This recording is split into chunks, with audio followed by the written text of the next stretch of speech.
Welcome to the Quigley Dreamcast, the podcast where we have real conversations with entrepreneurs, artists, and everyone in between about chasing big dreams and surviving the mess along the way. I'm your host, Sean Quigley. My whole life, I've been passionate about art and business. I spent my early years as a drummer and a music producer, and today I run the Quigley Dream Company with my wife, Carly. Digital media and storytelling has taken us around the world, collaborating with incredible artists and businesses. Throughout our adventures, I've had conversations that have changed my perspective on life, creativity, and chasing your dreams. This podcast is my way of bringing you into those moments, giving you a front row seat to inspiring stories, honest struggles, and the lessons learned along the way. Welcome to the Quigley Dreamcast.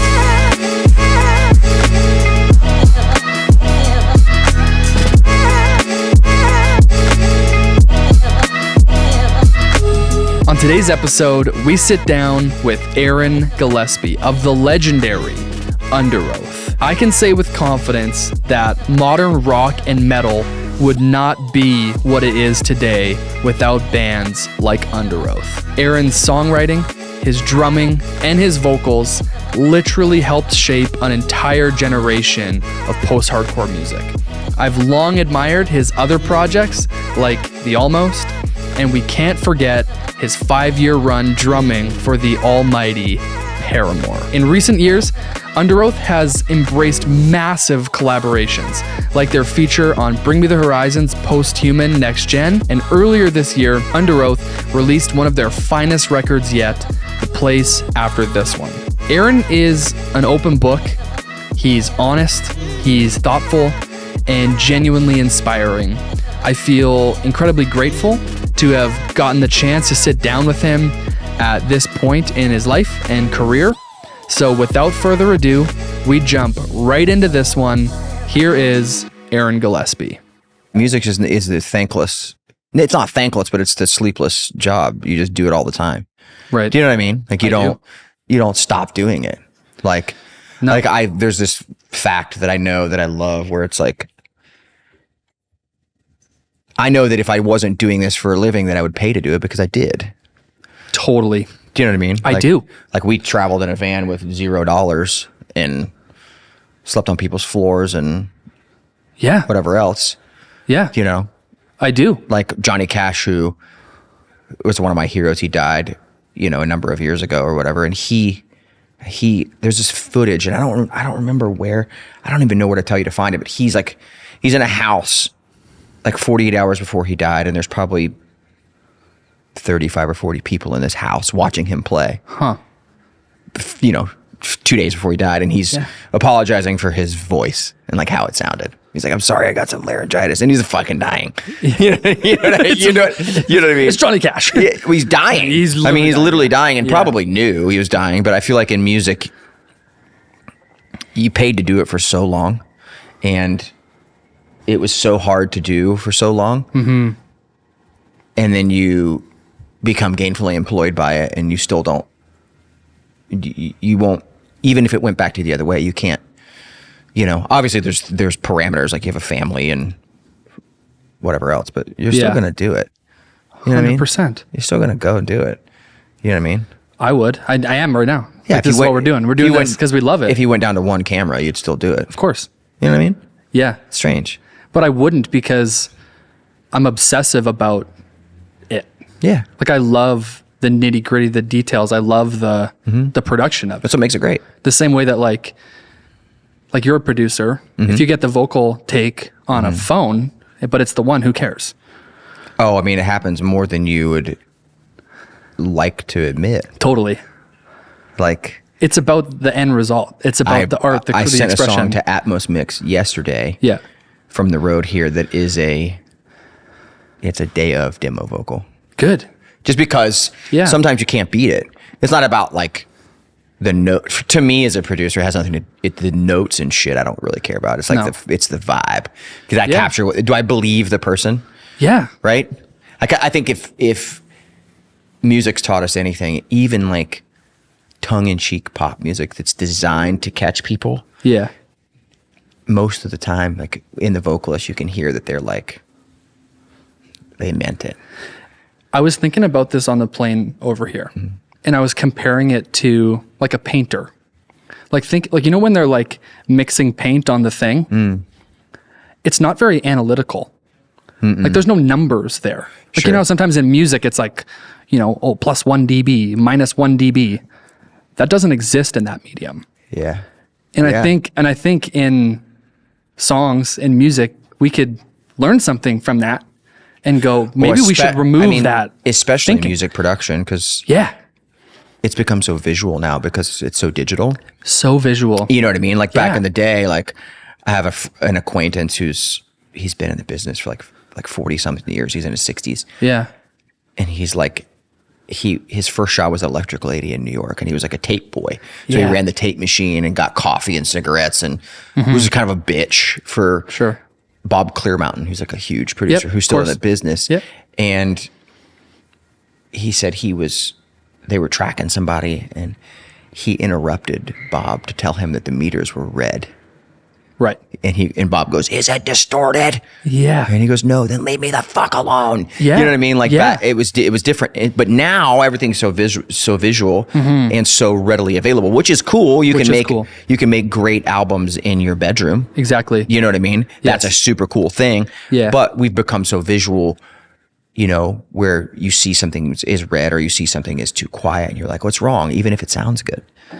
You know what I mean? At the end of the day, if the target is how it sounds, look, I understand the analysis visually, sure, but it's like, well, I think this is a long conversation if you really want to get into it. I think the reason why we are so analytical on how things look on a technical level, I think it's because we consume music that way now, for the most part. I do listen to vinyl, and I'll stand on that forever. I have 1,000 vinyl in my living room, and blah, blah, blah, blah, blah. Yeah. But like, we all consume music digitally. Right. And there is an element of like, if you fuck up something on a digital recording on the way in, it will be fucked up on the way out. And then you got to remember that Spotify has a particular compression algorithm, and Apple has a particular compression algorithm, and Tidal, and so on and so forth, and blah, blah, blah, blah, blah, blah. So if you fuck it up digitally on your end, it will just get worse and degrade and degrade and degrade and degrade. Right. Like the degradation is mind blowing right now. Yeah. Like if you listen to, I could send you a file of our band's record that comes out Friday, a mastered version, 24/48. Yeah. I could send you the master now. Can you please send it to me now? I would love to hear it. It will blow your mind. Yeah, I bet. The audio though will blow your mind. Yeah. And then when you go listen to it on DSPs. Yeah. Do you know what I mean? I do. So there is a big piece of like, there's a big piece of that in music production too, that you have to kind of be analytical, because we consume music on an analytical product, which is very strange. My buddy I just told you about back in the day, they just fucking made shit and they put it on, as long as the needle didn't jump off the record. Yeah. That's what mastering was then. It was like, it became technical to avoid physical problems. Like if there was too much low end, the needle would pop off and it's jump broken. off. Now it's ones and zeros. Yeah. And if you have a 1 and 0 that has too much gain, the end result is bad. Totally. Unusable. Yeah. Right? So it's a really strange time. Whereas like in vintage recordings, like saturation is good. You want it. And also things are way more experimental, and you want it. Yeah. Yeah. I don't know. It's a double-edged sword, right? Like music production now is a double-edged sword, because like I finished someone's track yesterday in the dressing room with 30 people around me drinking and yelling. Sure. Just in headphones. I have a mobile recording rig. Yep. You couldn't do that even 15 years ago. The thought of that is amazing. It's incredible. It is. But it's also, the other side of that is what we just talked about. Yeah. You can make an amazing song in the back lounge of a bus with noise. I do it all the time. And you can make a shit song in $1 million studio. And they go both ways. Absolutely. They go both ways. I have never been comfortable in $1 million studio. Like, I just don't like it.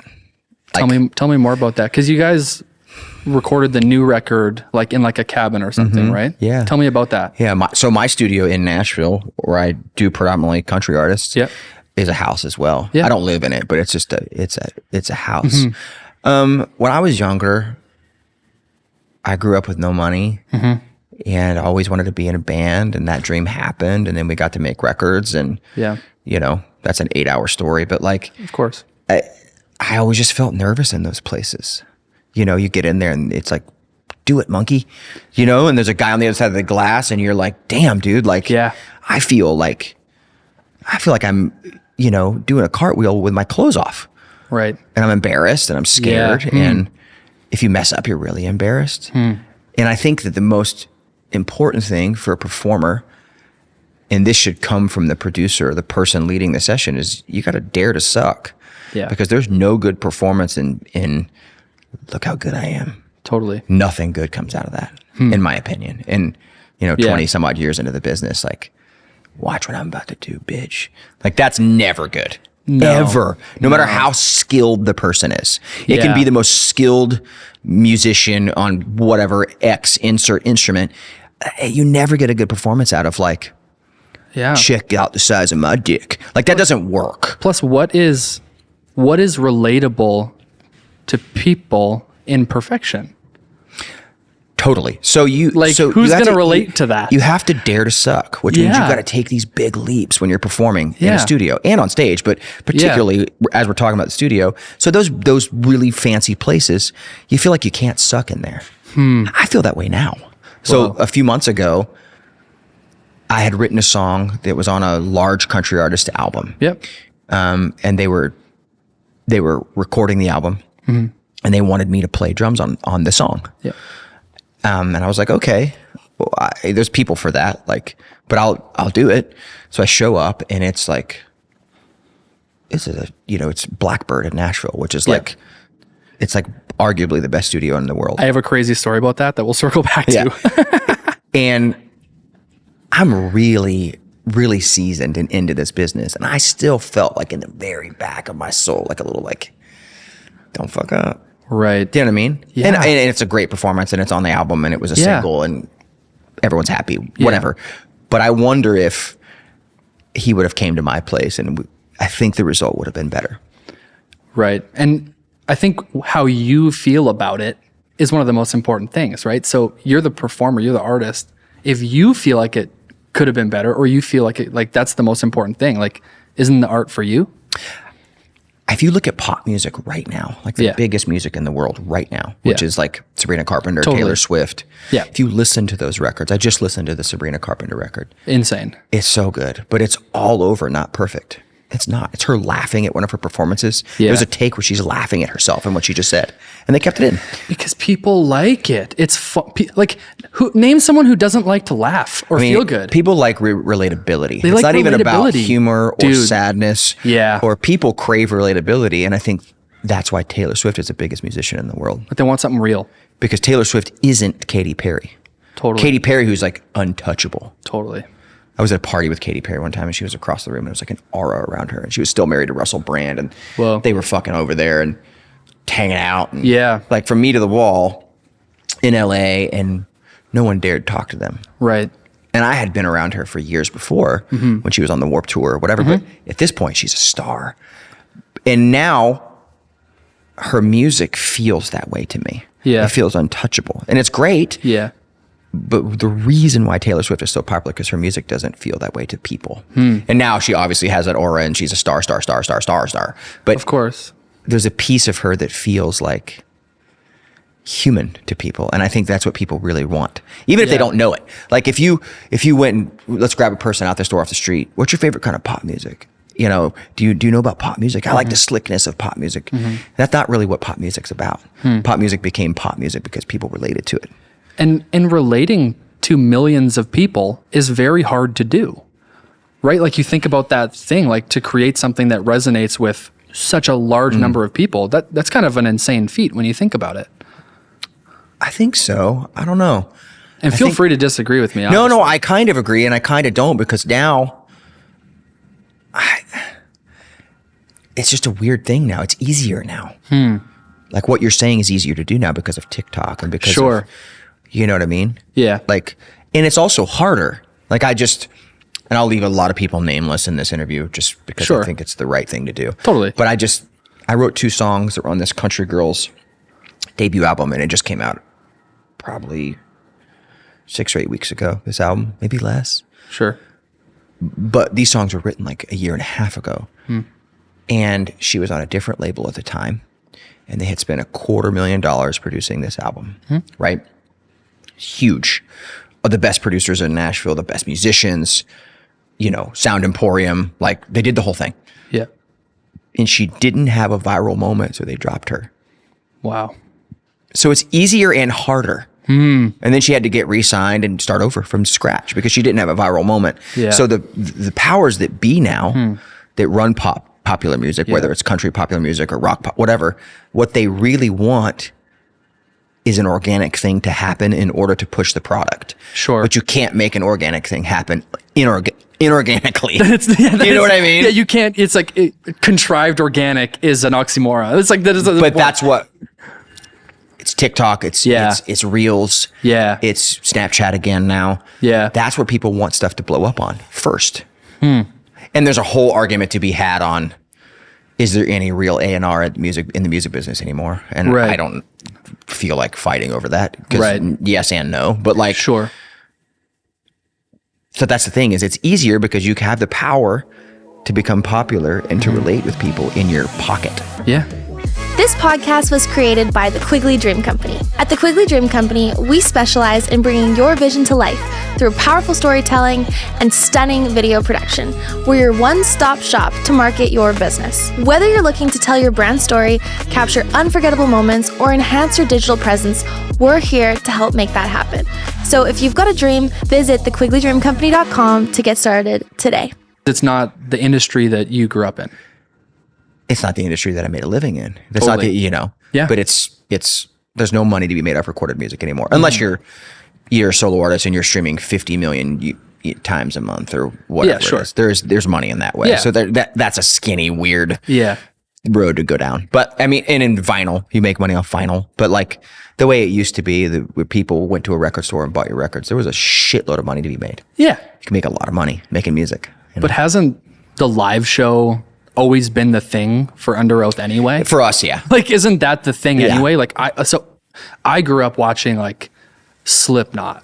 That was like my exposure as a kid. Disaster Pieces live from London, 2001 I love or something. That one. Yeah. Whew. Yeah. Like the power of that, and like, I mean, the live show is a reason why people still to this day are coming to see Underoath. I think so. Yeah. I think that that's a power you can't replicate. I agree. You know, not just from our band, obviously, but in totality, like you can't, you know, it's a special thing, you know? Yeah. So I'm thankful that exists. I work with a lot of artists, and again, I'll leave people nameless, that have gotten a $2 million record deal and have millions and millions of monthly listeners on Spotify, and they can't sell 200 tickets. And that's a really weird place to me. I would hate to be in that place as an artist, personally. Yeah. So for some people that works, you know, and they're making money off streaming, and they're making money off shilling products or something. Whatever. Yeah. Whatever they're doing. I don't really understand it. To this day, I don't understand it. Sure. But they're making money somehow off of being an online artist. And that to me is like, you know, I was with another artist the other day, and I had to leave these people's names. I'm sorry. This guy, I'm 41, right? Sure. And this guy is 39 or 40. He's like, I got to leave to go do TikToks. I'm like, well, that fucking sucks. Like, you can't finish the second verse of this great song we're writing, and you can't record a real vocal because you got to go film yourself on the internet. Yeah. And I literally looked at him. It's like, that fucking sucks. And he goes, well, and then I had this realization on the drive home in my truck that night. I was like, that's his business. Totally. And my business sucks to him, maybe. Right. Maybe my business of being gone for 6 weeks at a time and leaving my kids at home sucks to him. Yeah. You know, are there times that I think it would be great to sit in my house and play dress up in front of a camera? Maybe. Yeah. You know what I mean? But probably not. Yeah. You know? Like, you know, we make the lives that we have for ourselves, right? Like, and we do it because we love it. Like, even if maybe you end up someplace where you're like, man, I don't know if where I'm at right now, I like this. You have the ability to change that, or you have the ability to make small changes over time that lead you to where you more now than ever, because are. it's a collective conscience, especially if you do a public job, like a public art, you know, job like music or I was at a meet and greet recently. This was a couple years ago when our last album came out, and it was 48 hours after our album came out, and this kid looked at me and he goes, your album was great. I'm like, bitch, it just came out 2 days ago. And he was like, yeah, well, it was great. That's how fast the collective conscience is. Right. Do you know what I mean? It's like, yeah. I don't feel that way because I don't either, but yeah, like even I'm 41. Totally. You know, like I'm sitting here, even like the fact that you came down here, I think is such a testament to just who you are as a person. Like I just started this podcast, man. Sure. Like yeah. This is episode 3 or something. Yeah. But you saw what I made you. Yeah, Like, this is kind of cool, and you were into it. I do what I want. Yeah, I get that. And there are things that you have to do, but I don't really do many of those things either. I do what I want to do. If I'm going to leave my family and I'm going to give quotation fingers for the art, like I want it to be what I believe and what I want to do. You see what I'm saying? I do. And you'll get better at this and you'll get more high profile people and whatever. But the ethos is what I connect with. I don't really, like there's an ick that I feel when I do certain things. You know what I mean? I do. And those are hard for me to do now at 41. When I was 25 and putting our first records out, everything's too quick to feel the ick, But now I'm like, I sleep really good at night and do you know what I mean? Like I don't do anything I don't want to do for the most part. Was there, like you said, it happens too quick to feel the ick. Yeah. Was there a point where that caught up and you felt all the icks at once? Yeah. I quit Underoath in 2010. Yeah. Why? For the ick. It just was, we just did too much. You got to burn something down sometimes, and we burnt it all the way to the ground. There was a year we played 333 shows or 335 shows. Just wasn't. It's not a sustainable life. Right. And it becomes a thing where you got to say yes because this is a high profile piece. You got to say yes because this is this publication. You got to say yes because this is this promoter, And there's all this back end stuff in the music business that people don't understand. Of course. Yeah. And to be frank, the older I get, the less I like touring. Sure. I don't like anything about it right now except for being on stage. Yeah. And days like today where I can sit down and have a real conversation with someone. I like podcasts. Yeah. But like the traditional interview. So tell us, hey, what inspired you to make this? Come on. Like I know. Ask me a different way. I know. Try. Yeah. Do you know what I mean? Like totally. Like that becomes grindy. You know what I mean? And it'll burn you down. So, but as far as touring goes, I hate all of it except for meeting the fans when I get to and playing live. The rest of it sucks. Right. Of course. Yeah. Like the glamour of being on a bus, as great as it is over for me. Of course. Do you know what I mean? Like the glamour of being in San Francisco for the third time in a year is over. Yeah. I don't have that. Do you know what I mean? It's gone. And so then in that headspace, like, do you kind of figure out like what the things are that you value and you prioritize them? Yep. What are those things? It's a hard question to answer because I know how to say it, but I don't know if it'll make sense. I'll just say exactly the reality that the music brings to other people. That make sense to you at all? So like, what's real about the music that people connect with is what is the most important to me. Yeah. And it doesn't have to be what I wrote it about, but what's real to them? What do they grab as real and take back to their daily lives? That's all that matters. The rest of it I could give two shits about. Literally. Wow. And if they take that away from what I want is for them to take that away from the music that I get to make, and to take that away from the shows I get to play. The rest of it doesn't matter at all to me. It can all burn. I don't care. It's the human connection. That's it. Because if you're in the music business, I believe that you're in the people business. Well, yeah. Because music is like food. It's like almost something people need. People need art, and you don't know what you have until it's gone. And I think the population at large, like if we just removed all these things from them, it would be like, what would happen? Have you ever met somebody that says they don't listen to music? You ever met somebody like that? I have. I don't have many of them around me though. You don't though, and that's a weird thing. So I do want to just state that to say there are people that I said music's like food. To me, it's like food. Yeah. There are people who I've met that say they don't listen to music, and that's weird. But. Or they just haven't noticed that they do, like you do. Well, but you need art. You do. If you're watching The Bachelor, which is just like the most junk food television you can possibly watch. Yep. Somebody is thinking about a shot list for The Bachelor. Dude, someone's composing emotion. It's crazy. They're composing emotion. And if you think about that, if you're sitting on the couch eating fucking popcorn with your partner, somebody is arting your ass. You're being arted. Do you know what I mean? Like, it's almost a sneak attack. The DP is thinking about that poor bastard, but whatever. Like, you know what I mean? Like, that's crazy. Yeah. There's art. You know what I mean? The couch you're sitting on, somebody slaved over the thought of like, how do I draw this the right way? To be honest, man, like that's me in a lot of ways. What do you mean? I own a media company. I work in like advertising. The beautiful thing for me is when I get to advertise something that I care about. Oh, like, cause it is about, okay, how can we move the needle, like, or how can we communicate our values as a business to the public and have them respond the way we want them to?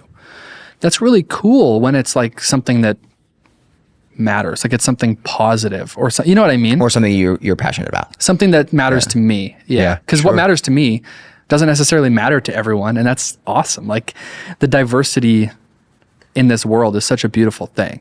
Yeah. Yeah. So back to your original question. I mean, that's what I care about on the road is making that connection with people, you know, bringing the reality of what I get to make to them and hopefully they feel that same way. You know what I mean? Yeah. Because I am a commercial songwriter in the sense where like I know how to make something that a record label will be like, oh shit. Like you were saying, your day job is writing country hits. Yeah. And there's a formula to that, but I try to forget it every day. And in Underoath, I really forget it.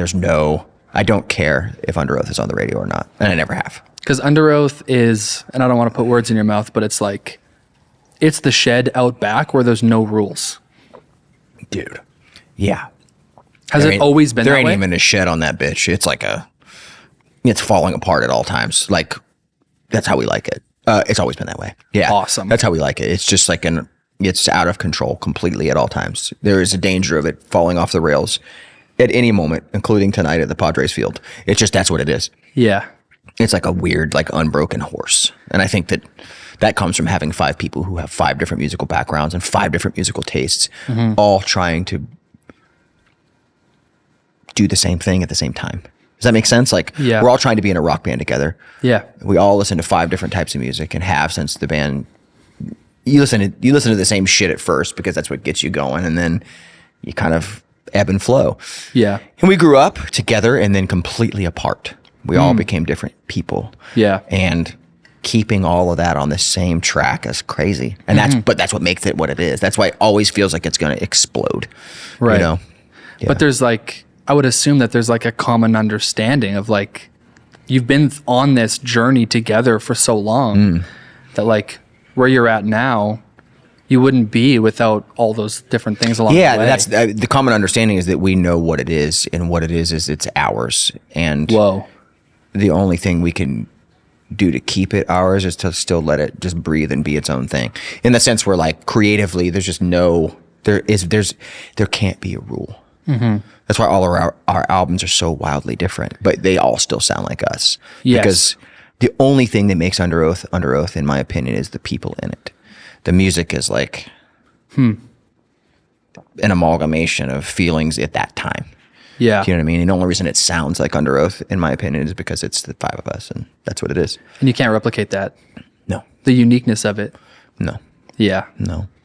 You know. No one would sign up for that train. You know what I mean? No, it's awful. I mean, you know, like I see how easily songs are made.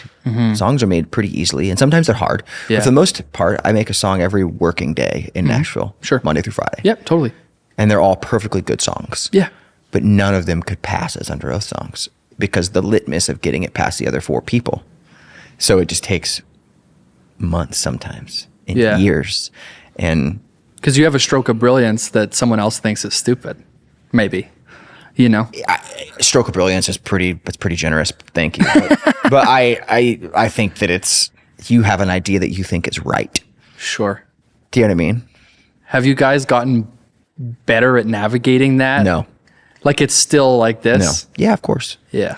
I mean, we've gotten kinder to one another. No, that's what I mean is like, there's tact maybe now. Not really. I mean, love it, man. We've gotten kinder in ways, but it's a passionate thing. And, you know, we probably write 100 some odd songs to release 10, you know, every time because the litmus test is it gets past all five of us going, that's the shit.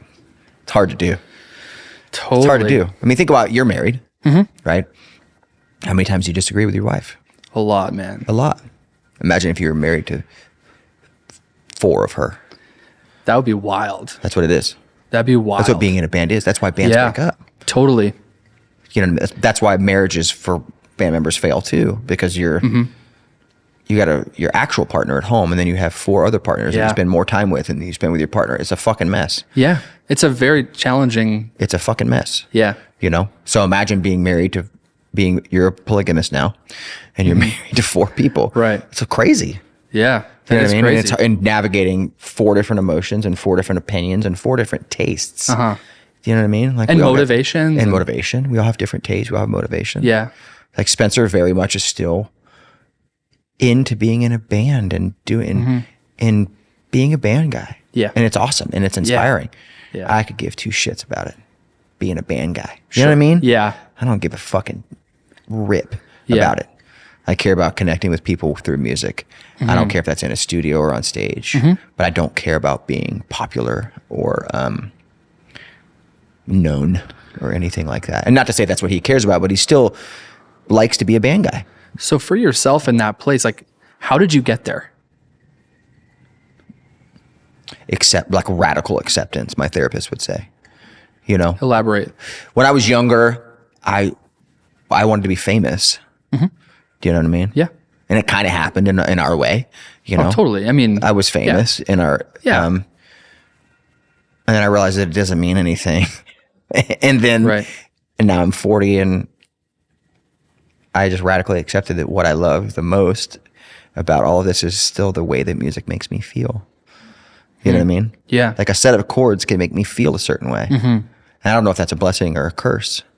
But if I can write something that makes me feel a certain way, it's more important to me than the numbers on Spotify. I mean, whether there's an audience or not, you still felt that way. Either way, yeah. I'm addicted to that. It's like crack. No one can take that from you. It's mine. So for me, my goal as a musician is sharing that feeling with other people and making other people feel that way. I was at a signing yesterday. We do a record's coming out on Friday, which is, what day is it? It's 2 days from now. Yeah. New album in 2 days. We went straight from Australia to this tour a week ago, so I'm like, my ass is upside down. But I know the feeling. We've been doing these pop-up merch things in cities. We're not doing one today, but like, so we'll have a coffee shop or a bar and a couple hundred people will show up and buy the record on vinyl, and we have different variants there. And I met a guy yesterday, and I wish I knew his name, but he was a redheaded guy. And he had an autistic daughter with him who was nonverbal. And I've been listening to telepathy tapes. Have you listened to that? No. Dude. Okay, yeah, okay. I don't even know how, we could spend the whole hour talking about the telepathy tapes. It's this podcast this woman started, and it's this study on all these nonverbal autistic children. Wow. Who communicate to one another. Wow. And telepathically with their families, and it's real and it's fucking scary and awesome and beautiful. You should listen to it. I'm into that. And her episode on Rogan is also incredible. So Rogan interviews her, the creator of the podcast, and why she started the research. Anyway. Yeah. I meet this guy at the signing yesterday, and he's probably, I'd say he's 5 years younger than I am. But he has this autistic daughter, and I asked how old she is, and he said 11. She had headphones on, and she's totally nonverbal, and just a firecracker all over the building. And the building had a stage in it and some instruments. We weren't playing, but she thought we were playing, and she was so disappointed. And I asked the owner of the building, I was like, just let her fuck around. She went up there and played all the instruments, and it was awesome. But I asked him, I said, I don't know how I said it. It was in a couth way, but I was like, what's this like? You know? And I found out he was a single father. So the mother hadn't been around in 11 years, and he had raised his child with this disability or capability, however you want to look at it. Superpower. Yeah, but all on his own. And he said, the music really helped me through that. And that to me is winning. Yeah. I won. Right. I win. And I can die tomorrow and it's okay. I really feel that way. Of course, I want to see my children grow up and stuff, but you know what I mean? Like, I could stop doing this tomorrow and I won. I win. Yeah. That to me is more powerful than the Taylor Swift, Morgan Wallen, Sabrina Carpenter of it all. Sure. Do I want a song with one of those artists? Yeah, hell yeah. Of course. I want 5 Rolexes too, but totally. But that to me, what that guy said to me yesterday, this was, 18 hours ago. Like, that's it. That's what I care about. Yeah. That's the connection. You know what I mean? And he was crying. And this is a grown ass man. Yeah. And I can't imagine how hard his life's been. I have 2 beautiful, healthy children. This girl is beautiful, but she's got some stuff she's got to deal with. She's nonverbal. Well, that's just it. He has to communicate with her. And I'm sure it's beautiful in its own way as well. And I'm sure he wouldn't take it back for $1 million. But it's been hard. His life's been hard. Yeah. You know what I mean? And for him to talk about a song that I wrote somewhere and how it's helped his life. I mean, what else do you want? Do you know what I mean? What else do you want? Yeah. I mean, as an artist, what else else would you like in life, in my opinion? Yeah. Like, it's just that. Pretty cut and dried. Yeah. It just, you're right. That's if this episode of this podcast comes out, that's it. And you're back in Winnipeg and some dude comes up to you or some lady comes up to you or someone comes up to you and they're like, that episode changed my life. Thanks for making it. Yeah. You're done. Yeah. Right? 100%. You're going to keep doing it, but you're done. Like the goal, and we lose sight of that. Yeah. And that's how I learned to accept where I'm at and the non-band guy thing and just being a person that makes music is that's winning. And if you don't view that as winning, I think there's a little bit of evil somewhere in you. I really do. I think there's something wrong with you somehow. Yeah. Like there's a piece of you that needs some healing there. That's dead somehow. Yeah. There's a piece of you that needs pruned off. Yeah, which is like okay, but it's needs to be dealt with. Everything's fine, and that's my opinion. Yeah, and opinions. My mom used to say opinions like assholes. Everybody's got one. Totally. You know what I mean? Like, it doesn't matter. But I think that is the crux of why we do what we do as artists. And I think any artist worth their salt would agree. And I think, at least in my own experience, it's a very isolating thing when that piece of it gets removed based on like maybe some type of clout or something. Oh, wow. Yeah. Right? Like it's like, so let's say you're the person in the room that everyone's looking at and they're thinking, oh, I couldn't talk to him or whatever.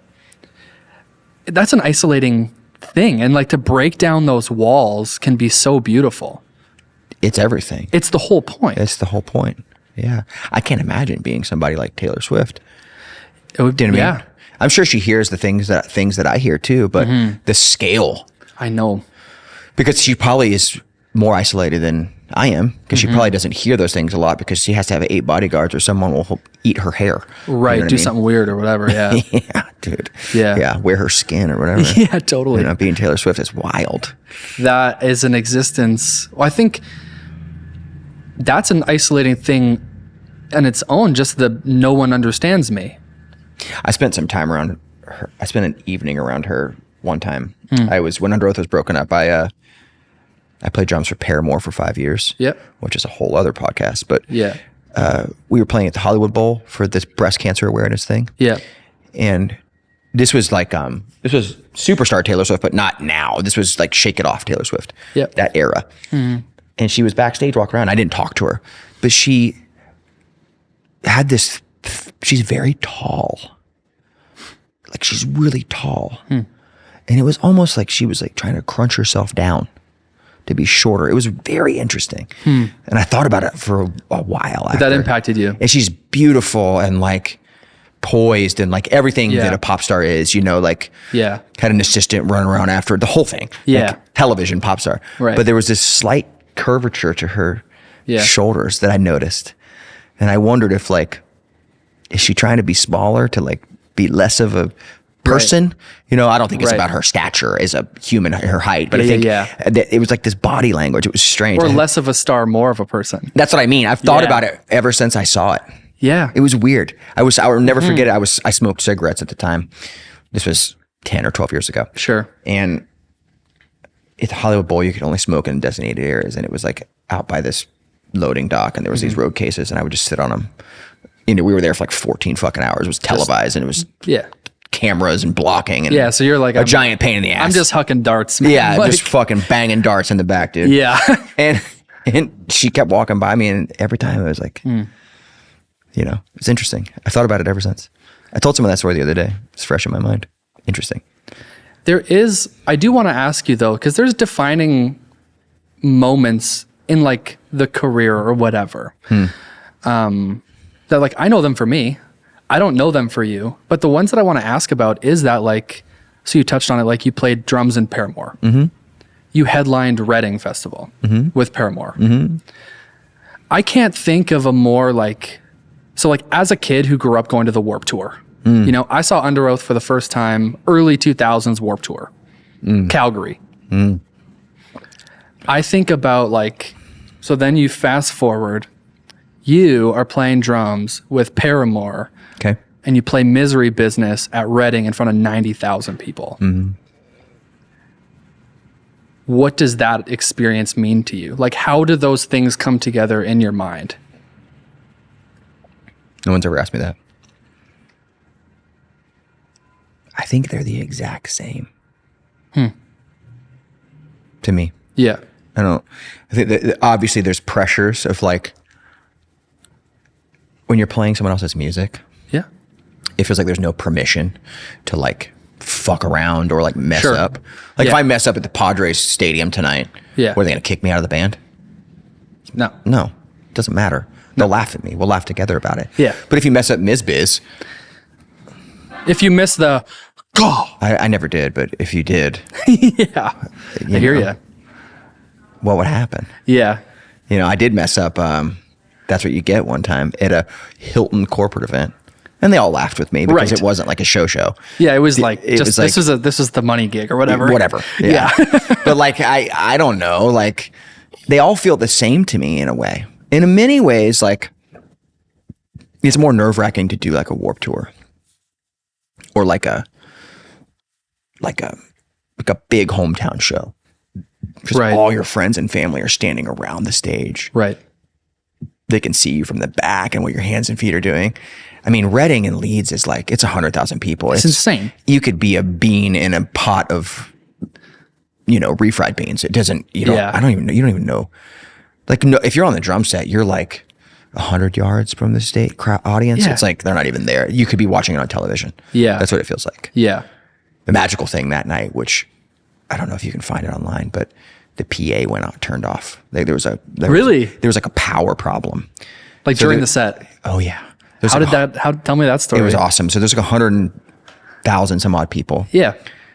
It just shuts off and we don't know because the in-ears are powered by a separate power. Yeah, you still think it's fine. You're hearing everything. I mean, with modern technology, the PAs, everything sounds the same to me every day, no matter what. Yep. Padre Stadium or in here. Yeah, it's digital recall done. It's the same. Yep. So I remember someone like tapping me on the leg, like, stop. I'm like, what? Yeah, what do you mean stop? 100,000 people here. Yeah. Do you know what I mean? I just stop and everyone stops and we pull our inners out and this guy comes on stage, this announcer. And I guess there's like a PA system that's different for emergencies.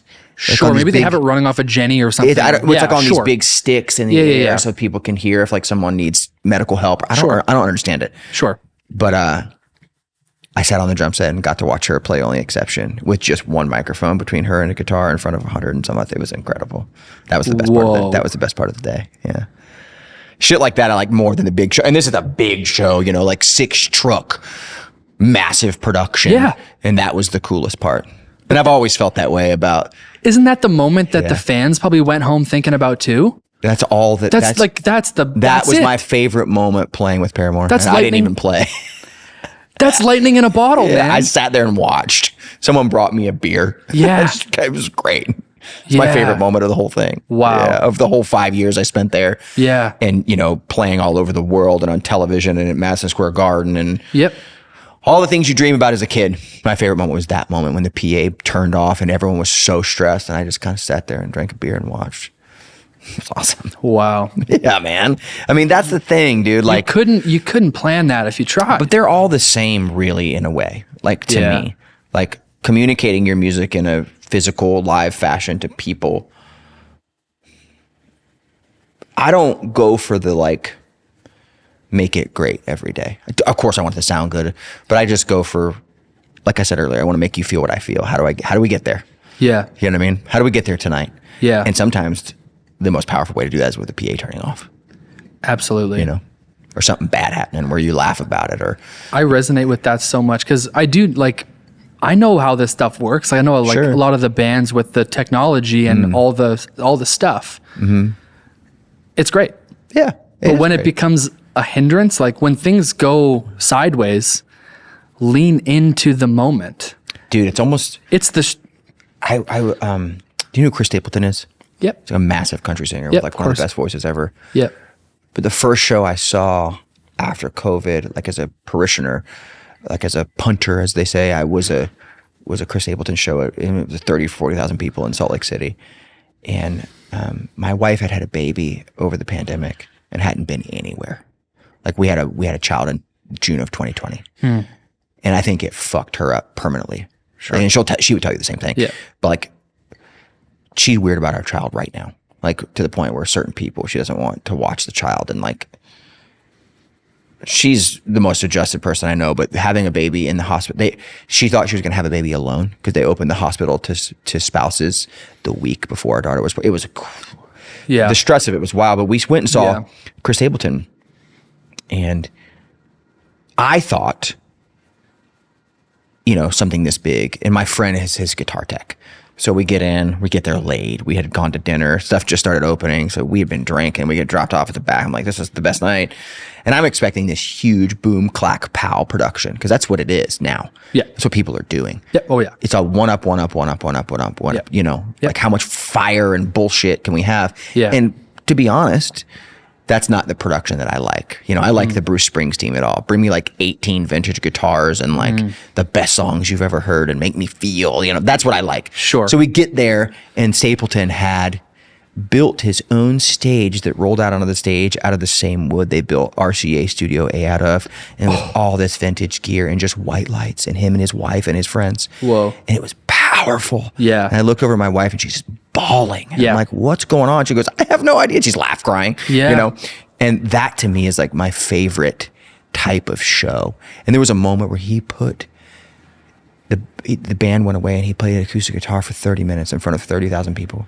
That to me is the magic. And of course it's cool to see a band with all the bullshit, pomp and circumstance, whatever. Yeah. But the older I get and the more I do this, it's those moments when there isn't that. Yeah. That you're like, oh, wow. You know what I mean? Like that's just a song.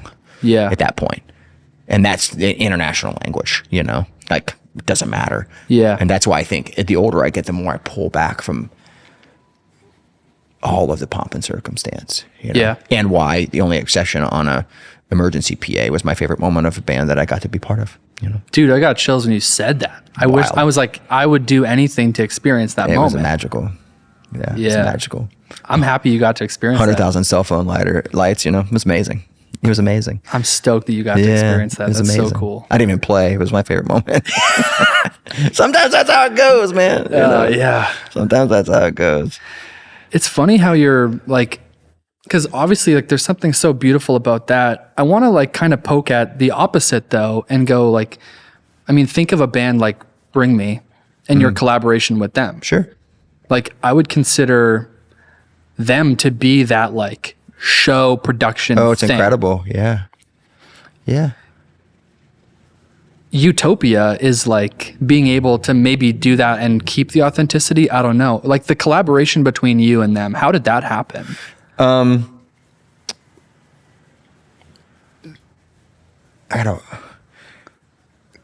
They were fans of us before we were fans of them, which sounds bad and I don't mean it that way, but no, I don't think that sounds bad. I think that makes sense.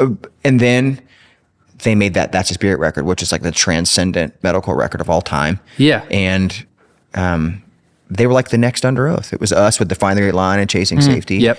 And then they were the next thing. Yeah. Do you know what I mean? Totally. They took that place. And it was so good. And they've honored us the whole time. The entire time. They took us on tour in 2018.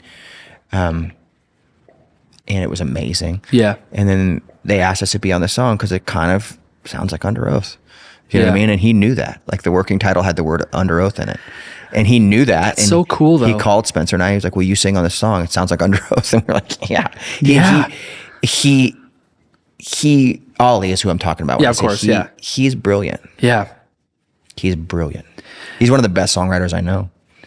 That's kind of what I'm led to believe. Like that's the perception I get for sure. He's a genius. So I'm still like listen to the record top to bottom guy, and I'm a runner. Same. So I like run to work out. I did that this morning. Yeah. Sick. Nice around here. Dude, it's so good for the brain. Yeah. Got to wash the brain more than for the brain than the body. Dude, absolutely. Yep. We're gonna circle back to that. Yeah, scrub the brain. But like I listened to their record top to bottom. And so while I was running, so I couldn't see the titles. Oh, interesting. Yeah. So when that moment happened, my brain started firing a million miles an hour going, is this Underoath? Yeah. And your brain is scrubbed because you're running. So it's completely open to whatever. Yeah. Yeah. So that was a really cool experience. And for me, like my favorite Underoath record is Lost in the Sound. Mm-hmm. Fucking love it. Me too. When it opens on besides the new one, but we'll get to that. Which I haven't heard yet, so I'm still allowed to say. Yeah. But when you guys collaborated with Bring Me, like that was the moment where you really came back to like the forefront of my mind, which is so cool. Yeah, that is cool. And I thought that collaboration was I was so excited about it. You know, there's a whole sect of people that don't know who Underoath is. Exactly. Or they know the name. Exactly. But like in the world of Bring Me, A Day to Remember, that's our circle. Yeah. But Bring Me has this whole other circle of people that are like totally young or like radio people, and they might have heard the name, but you know. And I think Ollie's thing is he honors his influences. Which is so cool. Which is, I mean, dude, a lot of times in this business, it's like, this is mine, fuck you. Mm-hmm. Like, I'm going to be big and I'm going to do this my way. Yeah. And he's not like that. He's just very much like, this reminded me of you, so why don't you just do it? Yeah. That was literally it. What a cool thing. Yeah. That's how it should be, though. That's how it should be. That's how it should be. Yeah. Like, when I'm producing music in Nashville and I'm like, you know what sound really cool here? A pedal steel. I don't like try to fuck around and do some ego fulfilling thing of making a guitar sound like a pedal steel. I just call the best pedal steel player in town and pay him to do it. Yeah. Why wouldn't I? Yeah. Do you know what I mean? Like, yeah. I don't make pants. I go to Levi's and buy pants. Exactly. It's like, yeah. You know what I'm saying? I'm not gonna, like, absolutely. Like and I think that he kind of takes that approach with his art, which is super cool. And he's hyper talented. It's just such a remix, like, or a yeah. It's back to that, the painter. Yeah, man. There's no rules. No. There's no rules. And if you can ride that train, it's amazing. It's amazing. Yeah, it's like, amazing.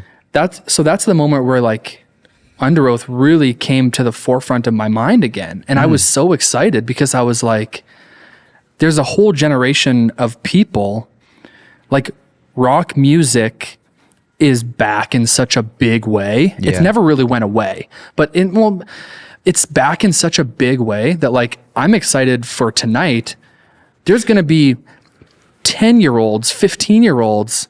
Oh yeah. Like, I mean, the reason why they weren't around for Define the Great Line. No, the reason why we're on a tour like this is because we don't get to do it very often because we headline and we have our own crowd. Uh-huh. And this is like, there'll be 5,000, 6,000, 7,000 people here tonight who don't know who we are. And you got to win them over in 30 minutes. And I love that game. Yeah. I love that game. That's a puzzle. You know what I mean? And that's why you do a tour like this, especially on a new record. Because Papa Roach is so mainstream, more mainstream than Bring Me, you know? Yeah, I mean, Last Resort's like the biggest song ever. Of course. Like, so you go on a tour like this and you think in the back of your mind, everybody knows some of the stuff. No, that people don't know Underoath at all, and it's awesome. It is so awesome. We played in front of like 10,000 last night, and Spencer does this thing every night. We ask, how many people have ever heard of us, and it was like, I bet 9,500 people raised their hands. It was cool. That's why you do a tour like this. I love it, man. Yeah. And like people throw around the word nostalgia. They throw around the word legacy. But I feel like a better word is longevity. I'm not scared of those words. I think that nostalgia is interesting to me. What's an emotion? I think nostalgia, though, is being used incorrectly. I think the resurgence of rock music is under the guise of nostalgia. But I think what it really is people just want reality. Dude. Do you know what I mean? Like, yep. And nostalgia scratches this part of your brain that's like, remember when you were young and you didn't give a fuck? Remember when we didn't give a shit? Yeah, remember you were young and you just fucked around and life was rad and linear. And, that's what the nostalgia music thing is. But for Underoath, you're correct. It is longevity. Yeah, man. You know what I mean? Yeah, I'm excited. Like I think there's 4 songs out, right? I don't remember. Something like that. I mean, the stuff that I've heard, I love. Thanks. It's a breath of fresh air, and it's like a lot of bands don't do that though. They get stuck. Oh, I mean, I think that like anything you make should kind of scare you a little bit. Like in the sense where like you should be like, I don't know if anybody's going to like this, but I love it so much. Yeah. That has to be the litmus. You know what I mean? It's a scary thing to like play the game of like, I want to play this because it'll be big. That's bad. That's bad, yeah. That's bad. So it's like, but it should scare you. Like the first song that we released was a song called Teeth. And it was the last song we wrote we made for the record. And like, it was like a Hail Mary at the end. And it's the most backwards, crazy shit ever. Yeah. And I was like, weird and awesome. And I was like, I want this to be released first. And people were like, that's a wild idea. I'm like, I know. Because you wanted to shock the world. Not just shock, but like, okay, so when I was a kid, when I was really getting into like post-hardcore music and stuff, it was late 90s, early 2000s, and Hot Topic had these listening stations. Totally. And there would be like a player and like 5 CDs and you could pick. Do you remember those? It was HMV in Canada. Yeah, but you could like pick an album and then push, listen, like scroll through this. You got the headphones. Yeah. And I remember I had heard about At the Drive-In, the band At the Drive-In.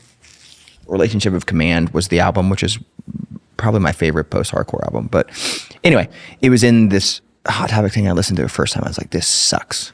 It's like, I fucking hate this. Do you know what I mean? And then like, I went back to the store the next day because I needed to listen to it again. Even though I said and told Spencer and Tim and everyone that it was shit. I was like, and the next day I was like, I got to go back to the mall and listen to this. Weird. Yeah. And then I went back for a third day. And then I bought it, and it's my favorite post-hardcore album. I want people to experience our music like that.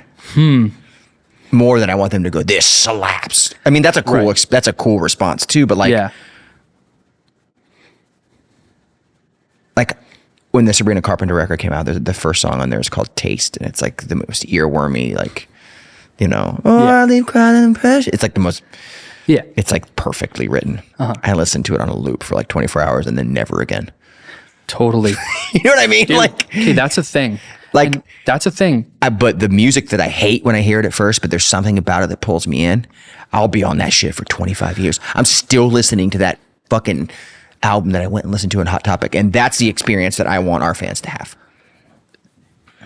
Dude, that is Which is why Teeth came out first, which is the most fucking backwards song ever. And when Teeth came out, a lot of people texted me the link. Shit. No, they said, what do you think about this?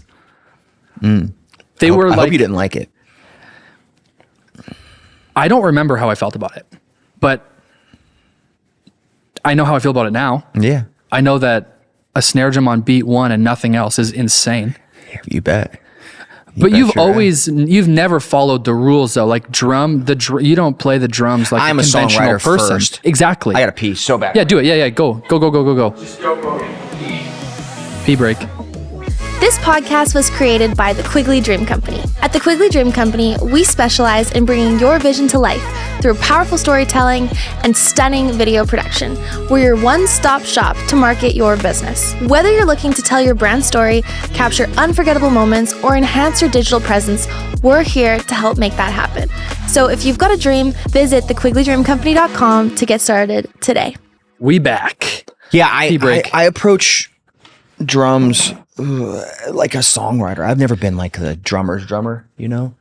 And I sing all the time too, so I always have to think about that. Like, you can't really craft, if you're like the drum nerd guy, you can't really craft those kind of parts if you have to sing all the time. So, I don't know. It's like I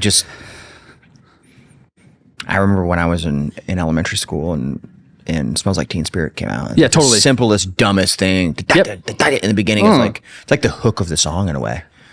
You know, Underoath has been doing that since. That's the thing. You have so many of those. That's intentional. Yeah, you have so many of those. I think about that. That's as important to me as like the hook of a chorus is. It was. I'm not gonna lie to you. Like I said, that one of my favorite album is Lost in the Sound. When it opens, that polyrhythm, that's the moment where I was like, "What is this?"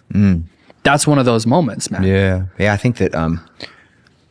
I think that any instrument you play viewed through the lens of the song, you're going to get a better performance out of it that way. You know, there's all these like virtuoso people, especially now in the world of cameras and people like are just playing the craziest shit.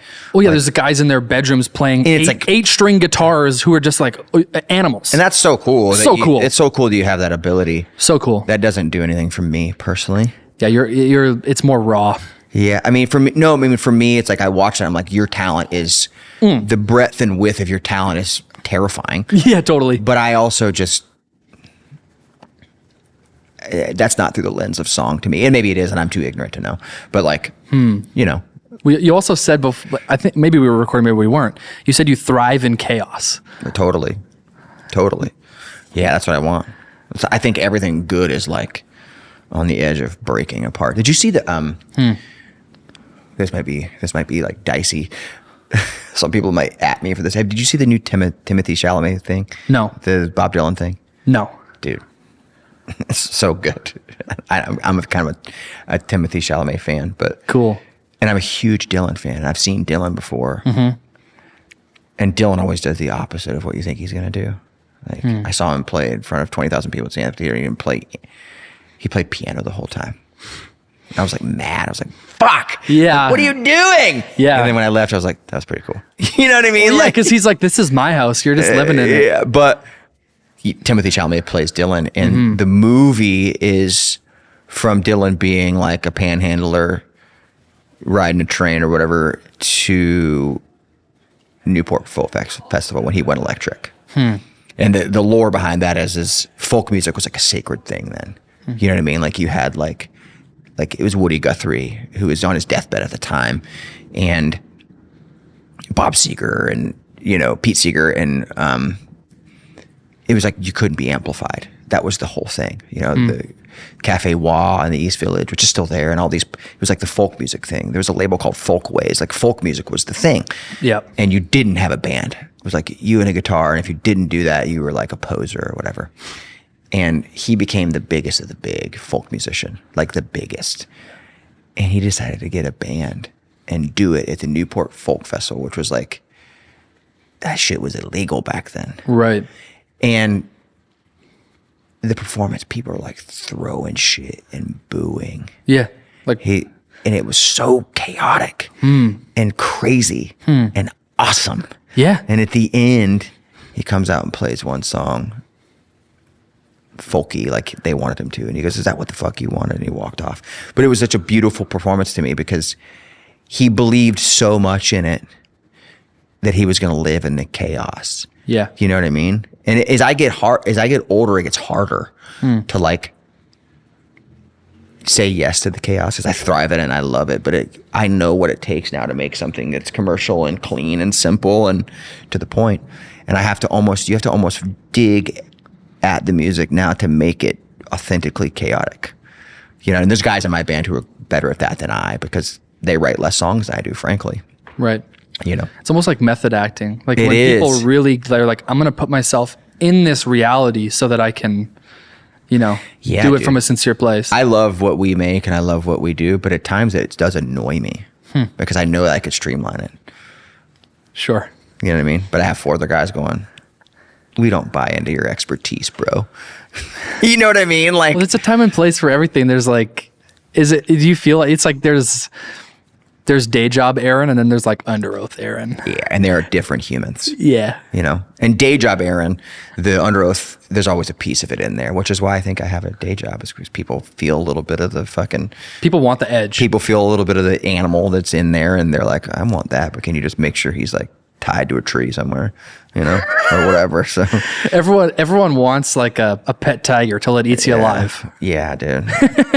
Yeah, dude. My wife sent me a video this morning of a grizzly bear that's gotten some guy's fucking hot tub. Whoa. Yeah. The guy was like, I'm gonna get in there with him. I'm like, dude, that thing will eat you. Oh, just one. But yeah, man. I mean, that's it. It's like I thrive in the chaos, and not just of music, but of life. Like, and that's a sad thing. We were talking about. I don't know if we were recording it or not, but like, I wish I could do better with that. That's the part of my life that I hate the most. That's what I dislike the most about myself, is the fact I can't relax. I don't relax well. Right. You know what I mean? I do. I feel like I try to stay busy, because if I'm not like I try to stay busy, I try to be productive. I always try to have like goals, because when I'm just left to my thoughts. Oh yeah. I see. You know what I mean? Yeah. Yeah. That's it, right? I mean, I don't even remember do you remember what life was like before we had cell phones? I was trying to think about that the other day, because I didn't have a cell phone until I was 21. So I've had a phone for 20 years. Yeah. Right. But I don't remember how life was before then. I remember like how much did you have to think, probably? Yeah. Do you know what I mean? Because when it comes time for you to do some solitary thinking, now what do? You like, and like how much, or also too, like maybe how much less did you think about? You know what I mean? Like maybe I you don't just know. had less information, or was it more? Yeah, I don't know. Did you think about more in a more poignant way? Because it's weird. It's crazy that like we live in a day and age where like something horrible can happen to someone that I'll never meet, and I hear about it and I feel something. Whereas like wild. Yeah. Wild. Whereas like you asked me, what did it feel like before phones? I would go to my home phone and I would type in 896-3233 or something. I think it's 896-3233. I'd phone up my buddy and I'd get on my bike and I'd go to his house. Same. Wild. And if he wasn't there, you'd just be like, talk to their mom and be like, where'd he go? Oh, he's, you know what I mean? You find his ass. Yeah. Yeah. Like it was so much simpler. It was simpler. And I don't know that I brought that up because I was trying to run music through that lens. Like, yeah. People say that, the 60s and 70s music was better, but like, was it? Because like, right.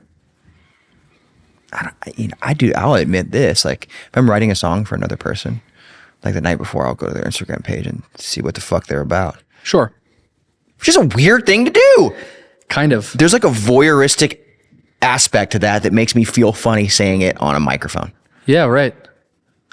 Like if you were an artist, a musical artist, and you were coming to my studio tomorrow, I never met you. I'd go on your Instagram and see what you did. Yeah. Like what kind of food you ate. And not even like the music you make. Yeah. That's the weirder part. It's like not even the music. Yeah. I would be like, what kind of pants does he wear? Like, or like boots or sneakers guy. Like, what the fuck? I'll take it That's weird. I'll take it one step further, man. It's crazy that like people will do recon and then it'll be like, how much social validation do you get? Dude. Weird. Gross. Well, we do it. I know. Like it's you like, do it. Totally. I do it. We all do. We've been trained to. It's so weird. Yeah. It's so weird. Like it's was music better? And the reason I said that is because was it better because you didn't know and you were guessing at someone? Or you were just telling your true feelings? Or is it better now because you have more recon? I can't tell. I've been thinking about that a lot. Well, I mean, music only traveled as far as the physical medium could travel. And it only traveled at the speed of the physical medium. Like, think about like, Nirvana exploded because of MTV. Like, that was like new. It's like television. You know what I mean? Or like the Beatles on. I loved this. I loved the feeling of like being a fan of an album, and you go buy an album, you wait in line on a Tuesday. Records used to come out on Tuesday. Yeah. Instead of Friday here in the States. Yeah. You go wait in line on a Tuesday, and you pick up an album. And you'd see the picture of the band or the artist or whatever, and you'd be like, that's cool, you know? Yeah. That's what they look like. like. The booklet. Yeah, that's what they look like. And then you go see them live, and they look completely different. And you're like, wow. Yeah. Like, it was a big thing. Yeah. And now you don't have that thing. If your buddies gained a bunch of weight, and they're like really unhealthy now, or lost weight, and they're really unhealthy, or whatever, you'd know before you see them. That's weird. Yeah. Do you know what I mean? And I can go, if I'm going to write with an artist, back to the original point, I can go look at their Instagram and be like, oh, they're into like fucking whatever, because you know, this is the song that was playing on their post, or right, this is the outfit they had on, which is such a strange thing. So I wonder which era is better, if music is more honest then or now. I keep thinking about that. I can't tell. I don't know. But then I guess, I mean, a flip side of it is like we were discussing earlier, a guy like Ollie, and like his ability to see what's going on a global scale. You know what I mean? It's like he's introducing things in America that like cultures over in Asia that people don't even know about. Yeah. And like they're experiencing new things, and like that blend is so interesting. We were just in Japan like probably 3 weeks ago, a month ago. Yeah. At this festival. And there's a band called Crossfaith, and they have their own thing called Hyper. I don't know, it's 10,000 people in this hall, and it's crazy. Wow. And like their style, like the fashion and like the music and stuff, I'm just like, what the fuck is this? Like it felt like, and I feel like that's kind of what Ollie has done, is he's grabbed, and it reminded me a lot of him. He's grabbed a lot of that and brought it, you know, west. Yeah. Some of that stuff is just, I was like, I don't even like this, or do I? You know, like, and they all have these huge, crazy boots, and like, they just look like fucking, they're from another planet. Yeah. You know? Like we were just in like South Korea. I've never been. Dude, it is such a wild place. Is it? Like, it's like you can't chew gum or something. Isn't there like a bunch of weird like rules there? Well, like, there's just everything is cute. Okay. Right? Like everything is cute. Yeah. And clean, right? It's clean. Yeah, and there's these stores, and like there was one store there that was just rows and rows and rows of perfectly symmetrical like necklaces. And there's no one working there. There's just a little thing at the door, and you take what you want, and you pay for it on the way out, and you leave. And like, honor system. No one steals, bro. They probably cut your fucking hand off. It's wild. Yeah, that's what you probably don't know. There's like this weird underbelly where if you steal something, they'll like. That's how it felt. Slit your throat. Like it felt like some guy comes out of the cement and he's like, yeah. It felt like I was like, am I in a dream? That's wild. I've been to China. That was wild. Yeah, whoa. The weirdest place I've ever been is the Middle East. You ever been in the Middle East? The closest I would have been like Armenia and Georgia. Yeah, so like right on the edge. I landed in Dubai one time with my wife. Oh, the UAE is like crazy. Bro, and I had come from Africa. Whoa. I had been in sub-Saharan Africa doing some correspondence work. Yep. Like for a company that gets sponsors for children. Yep, sure. Like a legit one. Yep. And that was a loaded statement, by the way. Yeah, that's why I cleaned it up a little bit. This was like 15 years ago. Yeah. And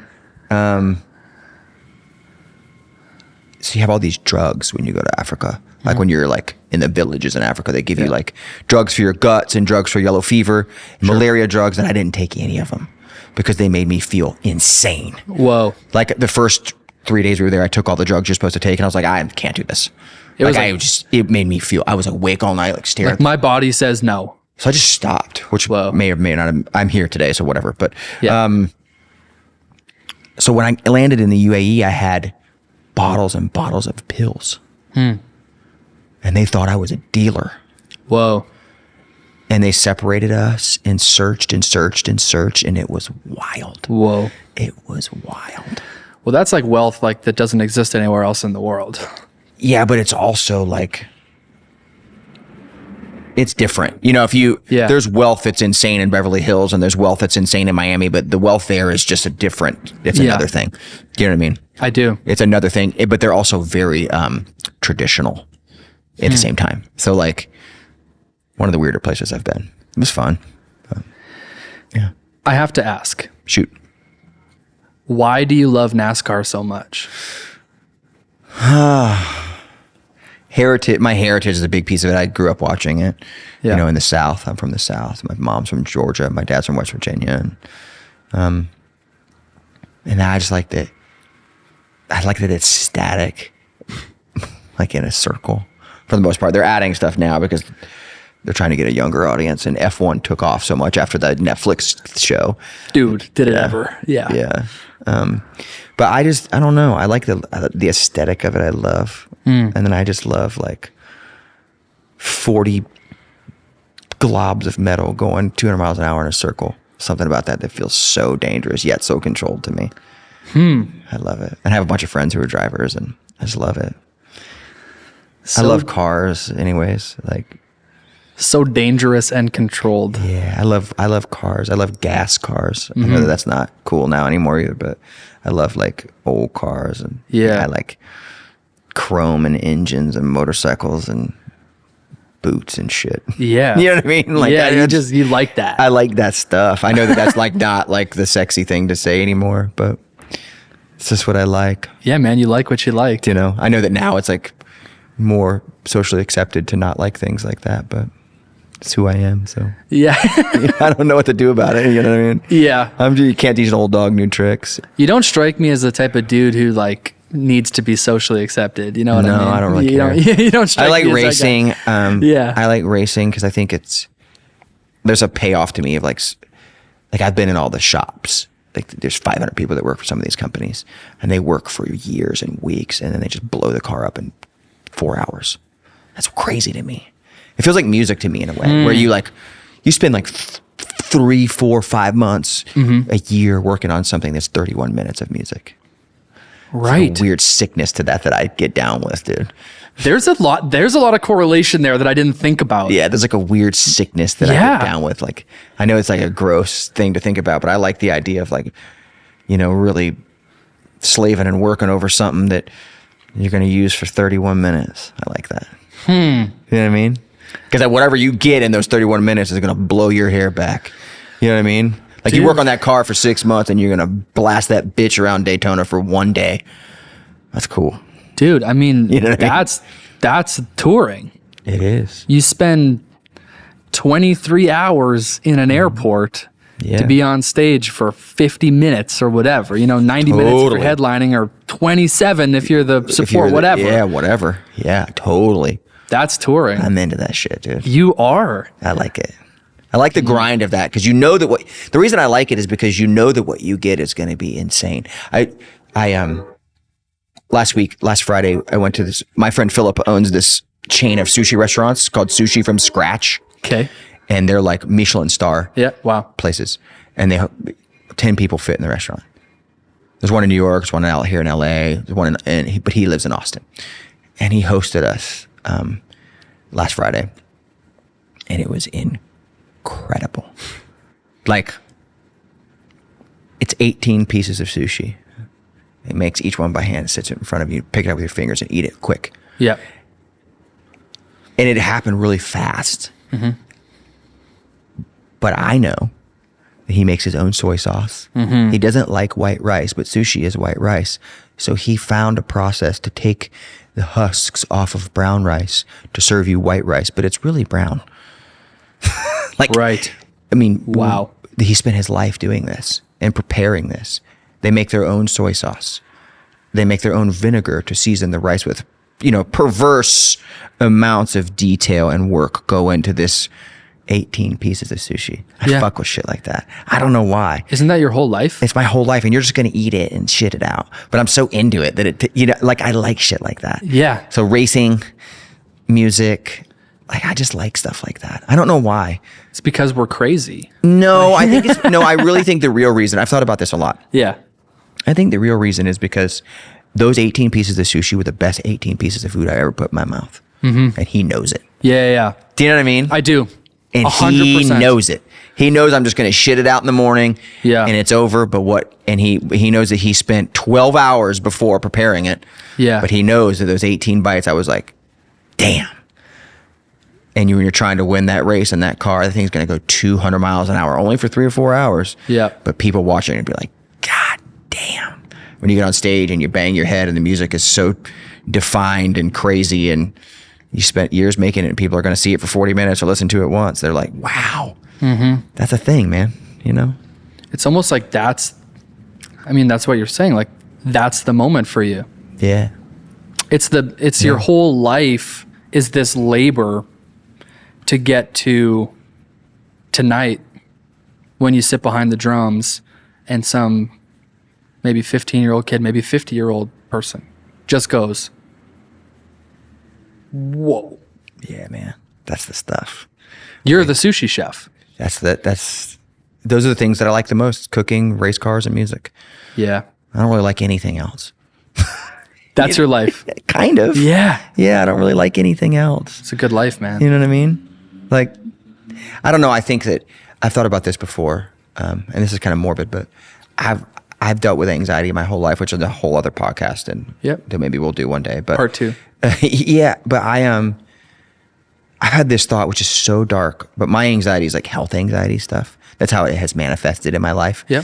And sometimes I'll think, like, I'll be nervous to play a show because I'm like, man, is my heart going to blow up tonight? Right. You know, like this is such a it's such a high impact thing that we do. Well, the way you do it. I'm like, am I going to die tonight? Right. And then I'll have this thought right on the back of that thought, which is like, cool way to go. Very cool. Which is so wild and so like probably neurotic in a way, but like, that's why a race car driver isn't scared. Yeah. And that's why I put raw jellyfish in my mouth 5 days ago. Yeah. I fuck with that shit. It's like Steve Irwin taking a stingray to the chest. Hell of a way to go. There's no other way he would have wanted to die. It's the most on brand thing. He probably, if he was alive, he'd be like, fuck yeah, dude. Yeah, that's it. That's my thing though. You know what I mean? Like it's the reason why race car drivers aren't afraid, the reason why we're not afraid, and the reason why I put raw jellyfish in my mouth 4 days ago. Yeah. Fuck with that shit. Yeah. This is what keeps me going, man. Yeah. And I think that is so evident in like the stuff that comes out of you. Cool. I think that's what it's all making sense to me, man. Yeah. Well, you know, the older I get, the more I crave for it to make sense, I think. You know, I think the older you get, everyone that I know, my friends at least, the older they get, want to be more introspective and understand what makes them tick and what makes them cook. Yeah. You know what I mean? Yeah. It's an interesting thing because when you're younger, you don't really think about those things. You just go and do it. Yep. Do you know what I mean? Like you you do the thing. Yeah. I like comedy a lot too. And you hear comics talk. I listen to a lot of podcasts, as I'm sure you do. And they're all kind of neurotic and they're all kind of depressed and they all kind of have this anxious, dark background. Not all, but any good comic's not like, I grew up in the Hamptons. I'm like, I'd be like, right. No. And I think the older they get too, they're on these podcasts all the time now. And this is the main piece of media we consume and their audience consumes. They're just honest and they want to know where it comes from and they try to dig into their lives and their psyches. And I think that's sort of what the natural path of life is. You know, is you want to know where things come from and you want to know what it's made from, you know? Yeah. And I don't think you ever get to. I think that's what's great about it. What are those things that you're exploring in yourself like now? I have kids. I don't know if you have kids. I don't. So I have 2 kids and I think that I want to explore ways to like not subject them to the things that I was subjected to and kind of the mental patterns that even I've subjected myself to. But also like I often wonder if that's doing them a disservice. Can I ask you what some of those things are? I grew up in like dude, we don't have time, but like I grew up in like a super Christian home with a lot of rules and super organized church things, and I was abused inside of that and things that I know my kids won't go through because I don't raise my kids in church. Yep. Totally. You know, but I often wonder like those things made me who I am Yeah. And they made me talented, I guess. I don't really know. Or like able to access emotion to divvy it out to other people. Does that make sense? Yeah. And my kids are spoiled, rich kids, holding up quotation fingers. Sure. Do you know what I mean? Like, sure. I used to have my mom parked down the street because our car was so bad. I wanted to hide and run to school. Right. Do you know what I mean? Yeah. Like, I didn't have any clothes that weren't from a thrift store until I was in high school. Right. Do you know what I mean? Yeah. Like, I kicked my dad out of my house because he was on the phone with his mistress when I was 17. Like, shit that I do not want my children to be subjected to. And there's way worse and way more. And I don't think that I think it's pointless to tell it to you. And it's just salacious and ridiculous. But I think that those things I don't want my kids to experience, but I also want them to have some sort of grind in their life because it's what makes you who you are. But you can't curate the grind. No, you can't. You know what I mean? Like, that's a beautiful thing to say. Yeah. It's hard. It's hard to say. You know? It's hard to say because I would kill a person on the sidewalk right now for my children, which is also a dark thing to say, but it's just true. Right. But I also, you can't curate the grind in their life, but I wish I could. Right. You know what I mean? Yeah. I mean, Like, that's a very profound thought. I saw my daughter get rejected for the first time the other day. I didn't see it. My wife told me about it, but she was at the playground and she wanted to play with this little girl, and the little girl was like, I don't want to play with you. And it broke her. My daughter just broke her. Like, and I thought to myself, I was like, that's so awful. If I was there, I would want to talk to the dad and been like, what the fuck's wrong with you? Right. But the reality is like rejection is such a piece of anything. It is. You know what I mean? And you can't curate the grind. Yeah. Like, I want them to feel pain, which is almost saying it feels like I'm saying a racial slur. Like, that's what it feels like to say. Like, I want them to feel pain because it's going to make them great. It will make them great, and it'll make them artistic if that's the line of life they choose to take. You know. But to your original point, like, I want to try to mitigate those things, and I try to access those things for myself in therapy. Yep, me too. Because I've had to have a lot of therapy. Oh, dude, therapy's changed my life. Yeah. I don't know if I'd say that about myself yet. Yeah. I'm a few years into it, but yeah, I think it will. Yeah. But those are the things that I try to access to find out the reasons why. And then, I really want to protect them from, but you can't completely, So having kids is a wild thing because it makes you see everything from like a slant that you didn't see before, I mean, the underlying thing of what you're saying though is like, you just want them to land somewhere beautiful. However they get there. Exactly. You know what I mean? And it's hard to like take your finger off the pulse of like, I'm going to protect you. But you kind of have to, I think. Yeah. Do you know what I mean? Yeah. Because if my parents would have protected me to the bitter end, we wouldn't be sitting here. Right. At all. I'd just maybe be in town. Maybe I'd be more mentally stable. Yeah. Apples or oranges, whatever. Yeah. Potato. And then the world maybe wouldn't have the art that they've been maybe blessed not with from you, I don't know many people who play golf on a Sunday and work 5 days a week and come home and have a drink and go to bed. I don't know many of those people that make art. I mean, good for those people. I envy those people in some sideways way too. Yeah. But what is the cost of that lifestyle though for you? Of mine or theirs? I don't know, just in general. Like, I think, there's so many costs to this lifestyle that I can't even add them all up. Yeah. Your family and friendships and all of the above. And I may seem like a really interesting person to you, but I miss baseball games and shit that I think is unforgivable as a father. And I do it every day for this. Yeah. How do you navigate that in your mind? You can't. It's just a train crash. You just watch it happen. For me anyway. Maybe someone else you can ask and has a better answer. But for me, it's like watching someone bleed out. And you're just like looking at it. Guilt. Something I deal with a lot is guilt. Yep. And you meet those guys, like I told you about an hour ago, that had the special needs child, and he's like, it changed my life. And you're like, I missed like 10 baseball games last year. Right. Do you know what I mean? Yeah. It's like, is the juice worth the squeeze? I think so. Yeah. But I don't really know. I don't think I'll ever know, you know? When I'm laying on my deathbed, will I think about the guy that was like, the music helped me? Or will I think about my kid like looking in the stands for his fucking dad? They both suck. Both outcomes suck. Yeah. You know? So I don't really know. You can't quantify that. How do you? No. You can't put those things on a scale and go, which one's heavier? No. It doesn't exist. There's no metric for that. There's no litmus for that. I don't know. I just watch it like a train crash in my mind every day. Yeah. What are you going to do? To be frank, I'm miserable without my children, and I'm miserable without my music. Right. It sucks. You know? The amount that you value your family, though, is such a beautiful thing. Yeah. Yeah.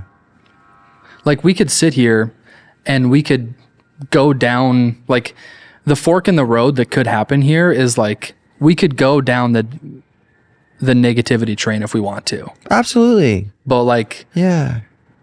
Why? You know? No, I mean, and my kids are healthy and flourishing and talented and smart and beautiful, and they have anything they've ever wanted. You know what I mean? Yeah. And if I ask them, if you sat my son down, my son will be here the day after tomorrow. He comes on tour, every U.S. tour for a week, and it's so awesome. fun. Oh, that must be the best. It's the best. He rides in a bunk. It's ridiculous. He has his own laminate and orders his own food. Yeah, it's ridiculous. It's his favorite thing. Yeah. He'd rather do that than go to Barbados if you asked him. It's his favorite thing. Makes sense. Yeah. A couple times a year he does it. But that's awesome. He'll be here, the day of the forum. Yeah. But if you asked him, like, your dad's been gone your whole life, you know, he'd be like, what? Right. He wouldn't even know. Right. Yeah. Because it's his normal. Yeah. Like, if you ask my daughter today, she's 4. Yeah. Where's your dad? She would say, at work. Right. She doesn't care. Right. Like, they don't care. Yeah. Like, if they were their age now and I left, that's a problem. Because of the shift would be so hard. Yeah, they don't know. Yeah. So you can take it negative, and in my mind, I make it negative a lot. Yeah. They don't give a fuck, dude. Yeah. They don't know. Both of them right now are wearing new clothes and making fun of their friends in a fun way, and they probably stopped to get something cool treat on the way home, and they don't know. They don't know. Yeah. My son's gonna fly here, you know, in 2 days by himself on a company minor ticket in the front of the plane. You know what I mean? Like, he doesn't. They don't care. Yeah. Like, this is their life. Yeah. They're gonna come out here and everybody knows his name, and he's treated like royalty. You know. So there is the positive side to it. Of course. But the piece in my mind doesn't think about that unless I'm asked like this. Yeah. And the piece in my mind is like, damn, dude, like, here you are again, it's Wednesday or whatever, and you know. I mean, I don't know how many people have said this to you in your life, but like, thank you. Not many, but you're welcome. Like, thank you. Like, I'm hearing what you're saying, and like, there's a lot of sacrifice. Sure. And the things that you've done in your life have been impactful to me. Thank you. Thank you. Yeah, thanks for saying that. I think that you hear it.